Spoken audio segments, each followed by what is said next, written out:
On this Palm Sunday, we're going to look at Mark's version of those well-known events. And I've entitled my talk, The King Who Restores. What's not to love about Palm Sunday? After all, it has the perfect script for pageantry. There's a parade where people wave palm branches, sing songs, shout slogans, and spread out their coats as a carpet. The feature animal of the parade is a donkey, and who doesn't enjoy donkeys with their sad but hopeful eyes and their fuzzy coats? Best of all, the parade offers the promise of a coronation. And is there anything more exciting in the life of a monarchy than the coronation of a new monarch? Unfortunately, there's a problem with the Palm Sunday script. Just when the anticipation in the pageant heads toward a wildly dramatic climax, it completely heads off the rails because the coronation candidate begins to act in a decidedly unkingly manner. At least, that's what the celebrators apparently concluded. When we come to Palm Sunday, it's tempting to cast aside the relentless movement toward the cross on which our Lenten journey has taken us. Palm Sunday, it can seem, offers us a welcome respite from the uncomfortable prospect of the cross. With all its associated pageantry, we are drawn into treating Palm Sunday as a detour from the harsh reality of the direction Jesus was headed.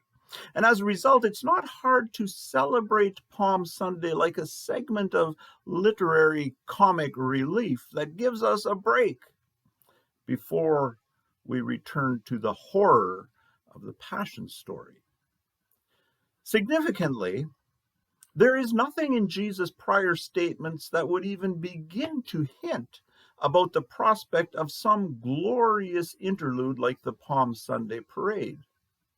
In fact, in the chapter previous to Mark's Palm Sunday account, Jesus actually warned his disciples about the horror that was to come. We are going up to Jerusalem, he said, and the Son of Man will be delivered over to the chief priests and the teachers of the law.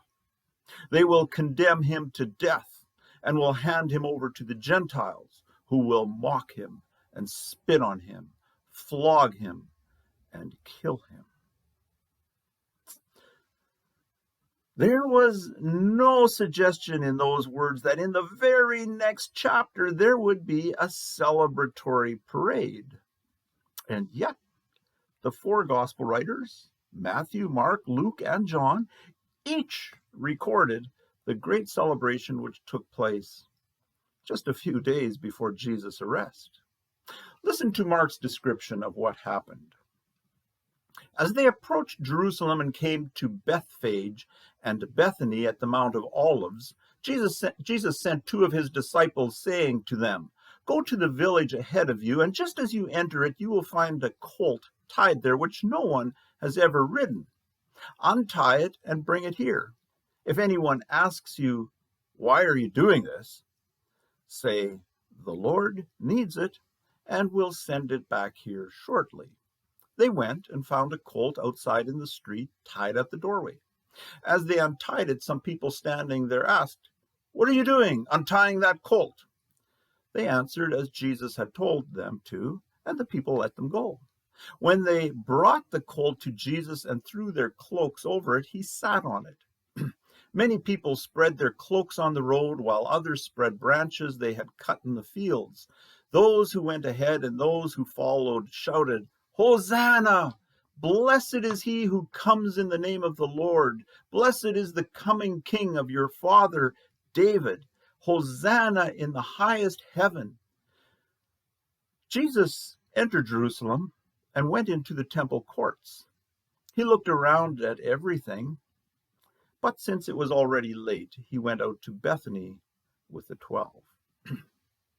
Now, in case you're wondering, according to Mark's gospel, Jesus didn't overturn the tables of the money changers in the temple until he returned the next day. The curious question, though, is why was Jesus complicit in the Palm Sunday parade? Why did Jesus encourage people to celebrate his entrance into Jerusalem when he probably knew that many, if not most, of those same people would quickly abandon him? We shouldn't lose sight of the fact that Jesus was singularly focused on his mission, meaning that we can't interpret the Palm Sunday celebration outside of Jesus' mission. Throughout his ministry of teaching and healing, Jesus had made it clear that his mission was all about restoring life where life had been robbed.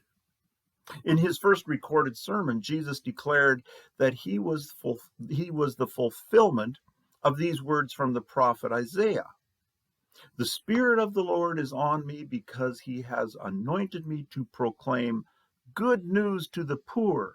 He has sent me to proclaim freedom for the prisoners and recovery of sight for the blind, to set the oppressed free. That's recorded in Luke's Gospel, chapter 4. That's a description of a mission of restoration. As we were reminded last week, the key component of Jesus' mission of restoration was the defeat of the enemy of our souls. Or as Jesus himself stated, as recorded in John's Gospel, chapter 12, now is the time for judgment on this world. Now the prince of this world will be driven out. The defeat of the prince of this world, whom we know as Satan, as the devil, or as the enemy of our souls, that defeat would be a major step in the restoration of the world that is certainly worth celebrating. And so even though Jesus was about to face a very difficult week, the fact that he was so near to fulfilling the goal of his mission was worth celebrating. And so from Jesus' perspective, there wasn't any conflict between his mission of restoration and the Palm Sunday parade. The people who waved branches and sang songs, on the other hand, they had no comprehension of what Jesus was about to endure, even though they shouted, "Hosanna!" or "Save us!" They weren't thinking of restoration the way Jesus was. They probably wouldn't even have been excited had they understood that Jesus was about to defeat the enemy of their souls, because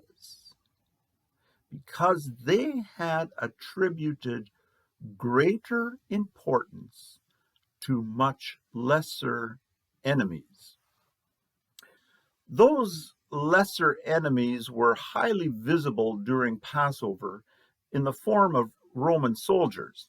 Pilate, who played a critical role during Passion Week, was the highest representative of the Roman presence. Pilate, though, didn't normally live in Jerusalem. As the Roman governor of Judea, his home was far away in the Mediterranean coastal city of Caesarea. But Passover brought huge crowds to Jerusalem, and with whispers of a revolutionary uprising, it was prudent for Pilate to be in Jerusalem, along with a large contingent of soldiers. Ironically, the Roman presence in Jerusalem only heightened the desire for a king who would restore the independence of Israel. We can hardly blame the Palm Sunday crowd for anticipating that Jesus was going to lead a movement that would drive the oppressive Romans from their glorious city. Instead, Jesus overturned tables in the temple. The Bible would want us to understand that we are like that Palm Sunday crowd. Like them, we also look for a king, a champion who will right the wrongs of the world we inhabit. We also look for restoration. Even though we no longer live under a monarchy, we still seek a champion who will right the wrongs we experience. Sometimes those champions are elected officials, but they can be anyone whom we think will help to right the wrongs in our lives, including doctors, police, and even lawyers. We all seek restoration. There's nothing wrong with seeking restoration because restoration is a huge theme in the Bible. For instance, the ancient prophet Zephaniah quoted God as saying, "I will give you honor and praise among all the peoples of the earth when I restore your fortunes before your very eyes." That's in Zephaniah 3:20. Because restoration is such an important theme in the Bible, it's no wonder that restoration was at the heart of Jesus' mission. All of this means that we can't fault the Palm Sunday crowd for seeking a king, a champion who was going to restore their fortunes. The problem wasn't with their desire for a king. Their problem was with attributing greater importance to lesser enemies. They had concluded that their greatest enemy was the Roman occupation, when in reality, their much bigger enemy was the enemy of their souls, who had turned their hearts from worship to God. No wonder Jesus overturned the tables in the temple. A huge symptom of having attributed greater importance to lesser enemies was the fact that they had literally converted worship in God's temple into a money-making business. Just as was true for the Palm Sunday crowd, Palm Sunday represents a challenge for us to take inventory of the enemies to which we personally attribute greater importance. All of us long for restoration from the damage inflicted on us by our enemies. But it's also true that we won't experience the restoration we desire if we attribute greater importance to lesser enemies. An important restoration principle of which Palm Sunday reminds us is that we get to choose the level of importance we attribute to our enemies. It never ceases to amaze me how differently we all attribute importance to perceived enemies. I stress about things that don't trouble my wife Faith at all. I see people getting verbally mistreated, and it doesn't appear to bother them because they refuse to attribute importance to the people who mistreat them. There is restoration to be found in discovering that we have the power to choose what level of significance we will give to the various enemies in our lives. A second important restoration principle we see in the Palm Sunday account is that just as Jesus continually taught, the greater enemies are within us, not outside of us. It's always the condition of our hearts that is more critical than the forces outside of us. Genuine peace always begins within, even when enemies are present around us. Maybe I should rather say genuine peace always begins within, especially when enemies are present around us. Unfortunately, the Palm Sunday crowd attributed greater importance to the Roman occupiers who were without rather than to the enemy of their souls who destroyed from within. As a result, they were incapable of celebrating the restoration Jesus was about to accomplish through defeating the enemy of their souls on the cross. And so, on this Palm Sunday, may you know the sense of restoration that comes from trusting Jesus with the greater enemies of your life. Let me repeat that. May you know the sense of restoration that comes from trusting Jesus with the greater enemies of your life.